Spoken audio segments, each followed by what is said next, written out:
शिवसेना के उद्धव ठाकरे गुट के प्रदेश अध्यक्ष सुनील शर्मा आज रीवा पहुंचे। शिव सैनिकों ने गर्मजोशी के साथ उनका स्वागत किया। वहीं प्रदेश प्रमुख ने इस दौरान कहा कि मध्य प्रदेश में चाहे सरकार कोई बनाए, लेकिन शिवसेना के सहयोग के बिना नहीं बनेगी।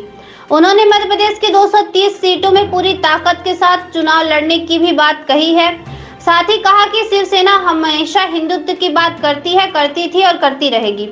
शिवसेना के प्रदेश अध्यक्ष आज रीवा पहुंचे। पत्रकारों से मुखातिब होते हुए उन्होंने बताया कि आगामी 26 अप्रैल को भोपाल में जन आक्रोश रैली की जाएगी, जिसमें राष्ट्रीय नेतृत्व भी शामिल होंगे। उन्होंने बताया कि रैली के बाद जल, जंगल, जमीन आदिवासियों के लिए सुरक्षित करने, स्कूल, मंदिर, गोचर भूमि से अतिक्रमण हटाने, मंदिर के पास से मांस मदिरा की दुकान हटाने सहित कई जनहितैषी मुद्दों को लेकर राज्यपाल को मांग पत्र सौंपेंगे। उन्होंने इस दौरान कहा कि शिवसेना मध्य प्रदेश की 230 सीटों में पूरी ताकत के साथ चुनाव लड़ेगी और शिवसेना के बिना कोई भी पार्टी सरकार नहीं बना पाएगी। मध्य प्रदेश में बीजेपी और कांग्रेस से जनता नाराज है, वह शिवसेना को पूर्ण समर्थन देगी। उन्होंने कहा, बाला साहब ने कहा था कि शिवसेना 80% समाज सेवा करती है और 20% राजनीति। हम बाला साहब ठाकरे के सैनिक है, किसी से डरते नहीं। भाजपा के षड्यंत्र के चलते 2 पार्टियां बनी, 40 विधायक, 13 सांसद जो शिवसेना छोड़कर गए, वो बाला साहब के सच्चे सैनिक नहीं हैं। मैं शिवसेना राज्य प्रमुख उद्धव बाला साहब ठाकरे जी ने मुझे मध्य प्रदेश का दायित्व दिया है। मेरा आज रीवा आगमन का मुख्य उद्देश्य 26 अप्रैल को भोपाल के अंदर जन आक्रोश रैली जनताओं की समस्याओं को लेकर के हम करने जा रहे हैं। प्रातः 11 बजे शाहजहानी पार्क से हमारी आमसभा शुरू होगी, 2 बजे तक चलेगी। 2 बजे के बाद हम लोगों का प्रदर्शन होगा, राज्य भवन जाएंगे। राज्यपाल जी को हम जनता की समस्याओं को लेकर के मांग पत्र सौंपेंगे, जिसमें प्रथम मांग है हमारी जल, जंगल और ज़मीन आदिवासी भाइयों के लिए सुरक्षित की जाए।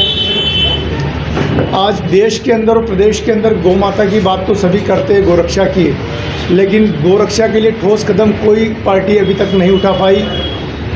इस प्रदेश के अंदर अपन देखेंगे तो लाखों बीघा ज़मीन गोचर के नाम से है, गोचर भूमि है, लेकिन कई भूमाफियाओं ने तो कई दबंग राजनेताओं ने इस पर कब्जा कर रखा है। तो हम शासन से मांग करते हैं कि गोचर भूमि पर जिनने भी अतिक्रमण कर रखा है तत्काल प्रभाव से अतिक्रमण हटवाया जाए और जिनने भी अतिक्रमण किया उनके खिलाफ कठोर कार्रवाई की जाए। दूसरा, मठ मंदिर की ज़मीनों पे कई जगह मैंने दौरा किया है और वहाँ कब्जे हैं लोगों के, तो वो भी अतिक्रमण हटाए, उससे कब्जे हटाए। और मांस मदिरा की दुकानें हैं मठ मंदिरों के पास में, उसको भी सरकार को तत्काल प्रभाव से हटाना चाहिए। जैसे खिलचीपुर का एक उदाहरण हमारे सामने है। कई जगह शमशान घाट की भूमियों पे भी कब्जे हैं। ये भी हमारी मांग है सरकार से कि शमशान घाट की भूमि से भी कब्जे हटाए जाए। कई जगह हम देख रहे हैं कि स्कूल कॉलेजों की ज़मीन पे भी भूमाफियाओं ने कब्जे कर लिए हैं, तो वो भी हम चाहेंगे कि सरकार हटाए।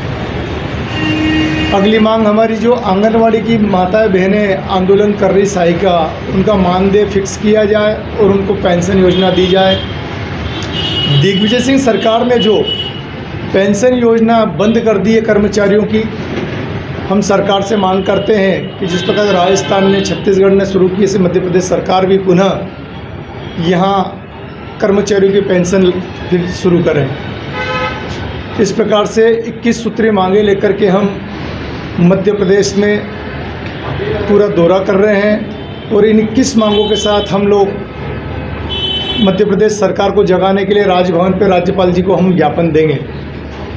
इसमें हमारे राष्ट्रीय नेता शिरकत करेंगे।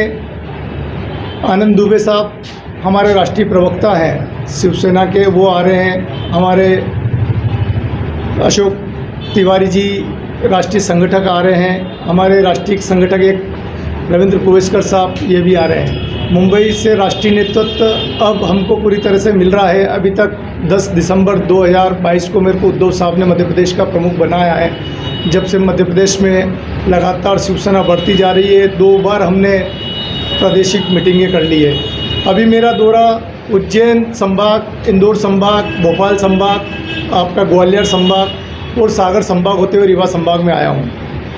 पूरे प्रदेश स्तरीय दौरा करने के बाद मैंने ये आकलन भी लगाया और महसूस भी किया है कि आज मध्य प्रदेश में बीजेपी और कांग्रेस से जनता खफा है और बड़ा अपार उत्साह और जन समर्थन मुझे सभी दूर मिल रहा है। हम लोग 230 विधानसभा सीटों पर पूरी ताकत के साथ चुनाव में उतरेंगे और कुछ चुनिंदा सीट हमारी नज़र में है और जो भी आएगी उस पर पूरी ताकत के साथ उस पर फोकस करके हम चुन करके लेके आएंगे।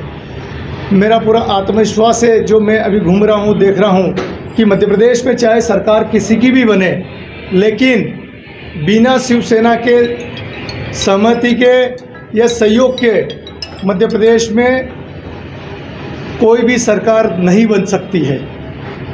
हमारे माननीय बाला साहब जी ठाकरे ने कहा, शिवसेना 80% समाज सेवा करती है और 20% राजनीति करते हैं।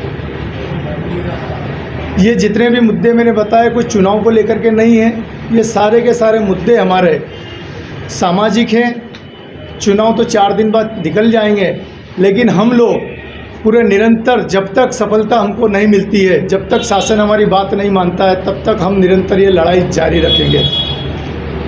और आपको कहें कि कांग्रेस बीजेपी दोनों किसानों की हितैषी बनती है, लेकिन किसान जब अपनी मांगों को लेकर के उनसे कोई मांग रखता है तो सरकार उनका सहयोग करने की बजाय उनको पुलिस के द्वारा गोलियों से भुनवा देती है। आप देखेंगे कि बीजेपी सांप नाथ है तो कांग्रेस नागनाथ है।